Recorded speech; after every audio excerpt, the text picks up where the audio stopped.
تو اس کے جو دعوے، اس کے آرڈر، اس کی جو اسکیم ہے وہ آپ کو نظر آئے گی، وہ ساری ساری الہاتی اسکیم ہے.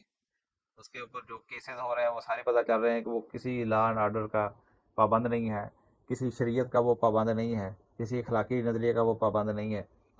تو اوور آل اگر دیکھا جائے، آپ کا میڈیا جو ہے، آپ کے جو سوشل چینل جو چل رہے ہیں، سوشل نیٹ ورک جتنے بھی ہیں، چاہے وہ ٹک ٹاک ہے، وہ فیس بک ہے، یا مختلف جتنے بھی، آپ کو پتہ چلے گا کہ چاہے اپنے آپ کو مسلم کہلانے والا ہے، چاہے کسی غیر مسلم کسی مذہب کے ساتھ اس کا تعلق ہے، تو پتہ چلتا ہے کہ لوگ کسی قانون کے، کسی اخلاقی دائرے کے پابند نظر نہیں آ رہے. پوچھتے دیکھ لو، کوئی کہے گا میں کرسچن ہوں، میں ہندو ہوں، میں یہودی ہوں، میں مسلم ہوں. یعنی خود مسلمانوں کا آپ جب دور کیا جانا میڈیا کے مطالعہ کیا کرنا، آپ ارد گرد دیکھ لیں، مساجد کا حال دیکھ لیں. آپ کسی بھی مسلک کی مسجد میں آپ جا کے دیکھ لیں، ان کی آبادی کا آپ تناسب دیکھیں، پھر اس میں دیکھیں کہ مسجد میں آنے والے لوگوں کی تعداد کتنی ہے، فجر میں کتنے ہوتے ہیں، ظہر میں کتنے ہوتے ہیں، عصر مغرب عشاء میں کتنے ہوتے ہیں. تو یہ ایک اثر ہے، یہ ایک الحاد کا اثر ہے غیر شعوری طور پر. یعنی وہ ویسے سے پوچھ کے دیکھ لو، کہتا ہے وہ جی امال کی کمی ہے، بس امال کی کمزوری ہے، وہ بس جی تھوڑا پریکٹسنگ مسلم نہیں ہے تو ویسے بندہ اچھا ہے. یعنی کہنے کا مقصد یہ ہے کہ یہ بھی لا دینیت کی طرف بڑھتا ہوا ایک رجحان ہے. مساجد کا خالی ہونا، اور یعنی اذانیں ہو رہی ہیں، لوگ موبائل سامنے رکھا ہوا ہے، ریلز کو سکرول چل رہی ہے اس کو نہیں پتا اذان کس کی ہو گئی، کدھر ہو گئی، نماز ضائع ہو گئی، وقت ضائع ہو گیا، نہیں، اس کو کوئی پرواہ نہیں ہے. تو یہ ساری اس بات کی علامات ہیں کہ غیر شعوری طور پر ہمارا مسلم طبقہ، یعنی کسی بھی جماعت، کسی فرقے کا بھی ہو، اکثریت کا آپ یہی مطالعہ کریں گے، یہی نظر آئے گا. شعوری طور پر دین کو پر عمل کرنے والے، حلال حرام کی تمیز کرنے والے، اللہ کی جواب دہی کا احساس رکھ کر زندگی گزارنے والوں کی تعداد آپ کو بہت چند نظر آئے گی، کم نظر آئے گی، چند لوگ نظر آئیں گے. تو ایسے میں ہماری ذمہ داری کیا ہے؟ یعنی جن کو بات سمجھ آ چکی ہے، اب یہ لوگ ہم کہیں گے ان سے اب نفرت کریں، ان سے دور رہیں، ٹھیک ہے نا، ان کو بگائیں اپنے پاس ہے، یہ تو طریقہ نہیں ہے. اس کے لیے طریقہ تو پھر وہی ہے جو انبیاء علیہ السلام نے اختیار کیا. ان کو بھی ادعو الی سبیل ربک بالحکمۃ والموعظۃ الحسنہ وجادلہم باللتی ہی احسن. یعنی یہ جو لوگ اپنے دلائل بھی، اپنے جواز کے دلائل بھی پیش کرتے ہیں، ان کے ساتھ جو تبادلہ خیال کرنا وہ بھی آسان طریقے سے کرنا ہے. تو آج میرے خیال کہ آج کا جو سیشن ہوا ہے، میرے خیال میں سارا اسی موضوع کے ہی تقریباً نظر ہوا ہے، کیونکہ یہ دور جدید کا فتنہ ہے. اور آپ کو ہر پلیٹ فارم پہ جو روایتی طرز کے مقررین یا اسپیکر تو بہت سارے مل جاتے ہیں، لیکن یہ جو فتنہ بڑھ رہا ہے، اس کے اوپر توجہ دلانے والے اور اس کے اوپر کام کرنے والے بہت تھوڑے لوگ ہیں. اور اللہ کا شکر ہے کہ جس طرح کا فتنہ پیدا ہوتا ہے، اس میں کام کرنے والے بھی پیدا ہو جاتے ہیں، پیدا ہو جاتے ہیں. آج بہت سارے لوگ ہیں جنہوں نے اس کے اوپر کام کرنا شروع کر دیا ہے. تو لیکن ابھی بھی بہت سارے لوگ ہیں جن کی آنکھیں بند ہیں، وہ پھر وہی بات، وہی پرانی باتیں، وہی قصے کہانیاں اور وہی روایتی طریقہ کار اڈاپٹ کر کے بیٹھے ہوئے ہیں، جس کا رزلٹ یہ ہے کہ یہ جو نسل ہے یہ مزید ان سے یعنی مترفر ہو رہی ہے. جس طرح بھی آپ کے سامنے بتایا گیا نا کہ جب چرچ اور سائنس آمنے سامنے ہوئی، کیونکہ چرچ والوں نے کیا کیا تھا کہ وہ یونانی فلسفے جو تھے ان کو صحیح سمجھتے ہوئے اپنی تشریحات اور تفسیروں کے اندر شامل کر دیا تھا. اب جو بات تفسیر کی کتاب کے اندر آ جائے، مذہبی کتاب کے اندر آ جائے، لوگوں کے لیے وہ مذہب بن جاتی ہے. وہ سمجھتا ہے لتحسبوہ من الکتاب وما ہوا من الکتاب. لوگ سمجھتے ہیں کہ یہ شاید یہ بھی کتاب کا حصہ ہے، حالانکہ وہ کتاب کا حصہ نہیں ہوتا. وہ سمجھتا ہے شاید یہ اللہ کی تعالیٰ کی طرف سے ہے، حالانکہ وہ اللہ کی طرف سے نہیں ہوتا. تو آج ہمارا یہ معاملہ ہوا کہ ہمارے مذہبی طبقے نے جو کام کیا کہ صوفیوں کے قصے کہانیاں، کوئی صوفی صاحب پانی کو بچا رہے ہیں، کوئی ہوا کے اندر اڑ رہے ہیں، کوئی مردے کو زندہ کر رہا ہے، کوئی کشتی کو ڈبو رہا ہے، کشتی کو نکال کے مردوں کو بھی زندہ کر دیتا ہے، تقدیریں بدل رہا ہے.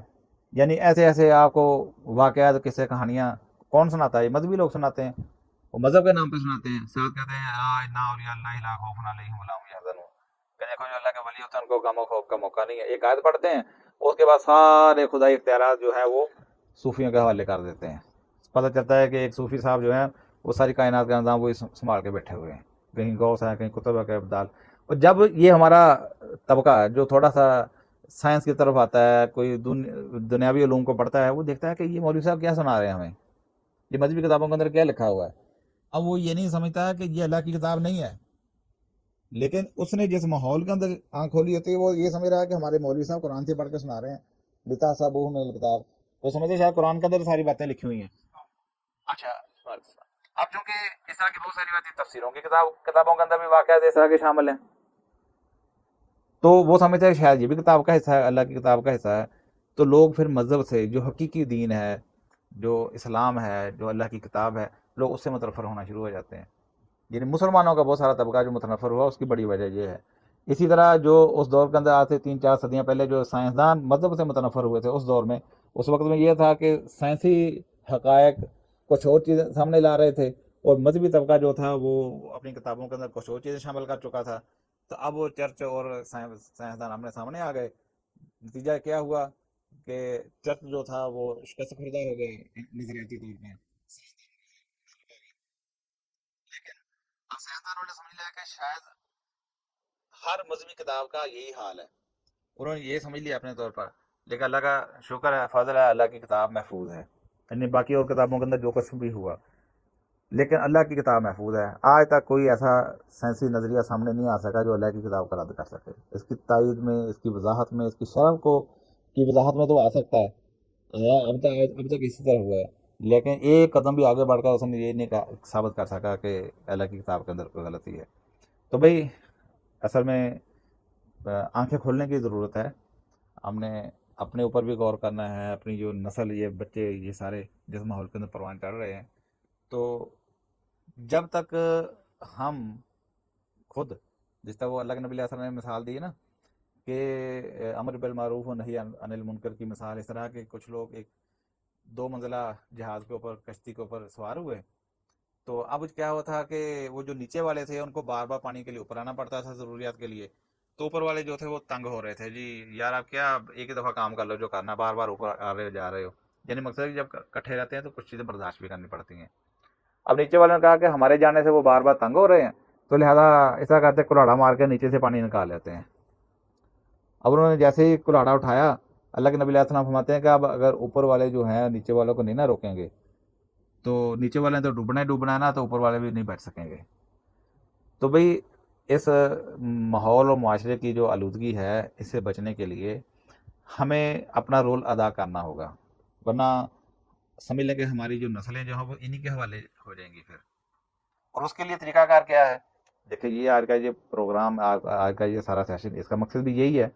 پھر اس کے علاوہ آپ دیکھیں کہ یہ ساری چیزیں کس طرح آگے بڑھی ہیں. لوگوں نے میڈیا کا یوز کیا، یعنی اس میڈیا کو جس کو پچھلی 1 صدی سے ہمارے علماء نے حرام قرار دے کے رکھا ہوا تھا، اور وہ لوگ جو تھے مسلسل فلمیں، ڈرامے اور مختلف طریقہ سے اس کو استعمال کرتے ہوئے اپنے نظریات کو پروموٹ کر رہے تھے. اب جو پورے طریقے سے غالب آ گئے، اب ان کو ہوش آئی ہو ہم نے تو کتنا قیمتی موقع ضائع کر دیا. لیکن اب بھی بہت سارے لوگ جو ہیں وہ پھر وہی قصے کہانیاں سنا رہے ہیں، وہی جھوٹ اسلام کے نام پر سنا رہے ہیں. تو ایسے موقع کے اوپر اس میڈیا کو ہم نے بھی یوز کرنا ہے، اپنا حصہ اس میں ڈالنا ہے. ٹھیک ہے، تو اس کے لیے ہر بندہ جو ہے اس کو ٹائم نکالنا چاہیے. اور ابھی تھوڑی دیر پہلے کرام بھائی پوچھ رہے تھے کہ پروگرام کیوں نہیں ہوتے. ٹھیک ہے نا جی. تو میں نے کہا بھائی ایک بندے کا پروگرام تو نہیں ہے، پروگرام تو سب کا ہے، سب نے مل کے کرنا ہے. جب تک ہر بندے کی دلچسپی ایک جیسی نہیں ہوگی، ہر بندہ اس کی اہمیت وہ نہیں سمجھے گا. ایک بندہ اگر آگے بڑھے گا، دوسرے سمجھے کہ پیدا نہیں اس کو خود نمائی کا کوئی پرابلم ہے، کوئی پتہ نہیں یہ چاہتا کہ مجھے لوگ دیکھیں، یہ مجھے سنیں. ایسا معاملہ نہیں ہے. یہ ذمہ داری کا کام ہے، ہر بندہ اس میں اپنا اپنا حصہ ادا کرے. لیکن ایک بندہ یہاں پہ ابھی آپ کے سامنے درس ہوگا، سامنے کوئی سننے والا نہیں ہوگا، درس کس کو سنائے گا؟ اس درس کو دینے کے لیے اس نے صرف کچھ دن پہلے تیاری نہیں شروع کی، اس میں کئی سال کا مطالعہ شامل ہے، کئی سال کا مطالعہ شامل ہے. تب جا کے آپ کے سامنے آدھے پونے گھنٹے کا درس ہوا ہے. آپ کے سامنے کتنی قیمتی باتیں آئی ہیں جو آپ نے اس سے پہلے نہیں کبھی سنی ہوں گی.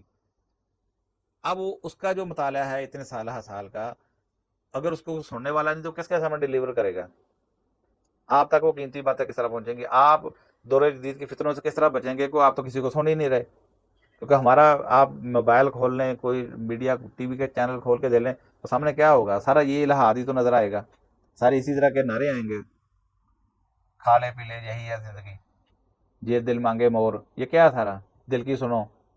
یعنی اس طرح کا عجیب و غریب یعنی سارے نعرے، میرا جسم میری مرضی. آپ کو ساری چیزیں یہ نظر آئیں گی کہ پتہ نہیں یہ زندگی ہے، اور ہم محروم تو شاید ہم ہی ہیں، انجوائے تو یہ کر رہے ہیں. ہمارے بچے بھی یہ سمجھے کہ اچھا یہ ہے اصل زندگی کا ماڈل. تو اس کے لیے یہ سارے جو ہے وہ پروگرام ہونے چاہیے، جہاں پہ ہو بھی رہے ہیں ہمیں تو پتہ ہے یہاں بھی ہو رہے ہیں، باقی جگہوں پہ بھی ہونے چاہیے، لیکن ہر بندے کو اپنا حصہ اس میں ڈالنا چاہیے۔ حصہ ڈالنے سے مراد یہ نہیں کہ اسے پیسے مانگے جاتے ہیں، مولوی تو ہے نہیں کوئی پیسے مانگے بھی چلو جی شباز صاحب آئے ہیں اس کے لیے 50,000 روپے جمع کر لو، اب 50,000 جمع نہیں ہو رہا ہے تو ہم شباز صاحب آگے تقریر کر نہیں سکتے، یعنی ایسا تو مسئلہ نہیں ہے، صرف وقت نکالنا ہے، یعنی ہم یہاں سے سیکھیں گے تو پھر ہم کسی سے بات بھی کر سکیں گے دلائل کے ساتھ، جب ہمارے پاس دلائل نہیں نا ہوتے ہم کمزور ہوتے ہیں، تو ہم اس وجہ سے بات کسی کے ساتھ دعوتی کام نہیں کرتے کہ یار میں لاجواب ہو جانا میرے پلے کچھ نہیں، بھی ہم نے تیاری ہی نہیں کی تو پلے کہاں سے آئے گا۔ آج بھی ہم جس چیز پہ بھی فخر کرتے ہیں آگے بڑھتے ہیں وہی ہے جس کے اوپر ہمارا اعتماد ہوتا ہے، جس کے اوپر ہم نے محنت کی ہوتی ہے، جس کو ہم نے اسٹڈی کیا ہوتا ہے۔ تو اسٹڈی سے مراد یہ ہے کہ پورے اسلام کو اسٹڈی کرنا ہے، چند ایک نظریات کو لے کر اسی کو کل کائنات سمجھ کے اسی کو بیان کرتے جانا۔ اب دیکھیں نا، اب ایک ملحد ہے، ایک بندہ اسلام کا ہی منکر ہے، اللہ کا فرشتوں کا ہی منکر ہے، ہم اس کے سامنے بار بار وہ آتے سناتے جائیں گے اموات غیر حیا وما یشعرون ایان یبعثون انک لا تسمیع الموتى، او بھائی وہ تو اللہ کو نہیں مانتا، اس نے مردے کو کیا ماننا ہے، وہ تو فرشتوں کو نہیں مانتا، وہ کسی ولی اللہ کو کیا مانے گا، وہ تو رسولوں کو نہیں مان رہا، وہ کسی غوث قطب کو کیا مانے گا وہ۔ اس کا مطلب یہ ہے کہ ہم نے تو ایک آلے والا کھاتا ہوا رٹا ہوا ہے وہی پڑھ کے سنا رہے ہیں، سامنے والا دیکھیں گے سامنے والے کی ڈیمانڈ کیا، اس کی ضرورت کیا ہے۔ یعنی ایک دکاندار کی حیثیت سے بھی اگر آپ سوچیں نا، ایک دکاندار بن کے بھی تو دکاندار بھی یہ دیتا ہے کہ مارکیٹ کی ضرورت کیا ہے، لوگوں کا مطالبہ کیا ہے، سیزن کس چیز کا ہے، وہی اسی حساب سے پروڈکٹ لا کے سیل کرتا ہے۔ بے موسمی پروڈکٹ وہ بھی دکاندار بھی اپنی دکان پہ نہیں رکھتا ہے، تو یہ نظر دکاندار رکھتا ہے نا کہ مارکیٹ میں کس چیز کی ضرورت ہے۔ تو ایک دائی کی حیثیت سے، ایک مصلح کی حیثیت سے ہم نے دیکھنا کہ اس وقت ضرورت کس چیز کی ہے، کس بات کو کھولنے کی ضرورت ہے، کون سا کلمہ بلند کرنے کی ضرورت ہے۔ توحید کی جو شرک قائل ہے، جو شرک کے اوپر کاربند ہے، اس کا ہم توحید بیان کریں، اور جس کی زندگی اسلام سے خالی ہے، دین سے بیزار آپ کو بندہ نظر آ رہا ہے، اسلامی تعلیمات سے بیزار نظر آ رہا ہے، اہل علم سے بیزار نظر آ رہا ہے، اس کے سامنے وہ باتیں رکھیں۔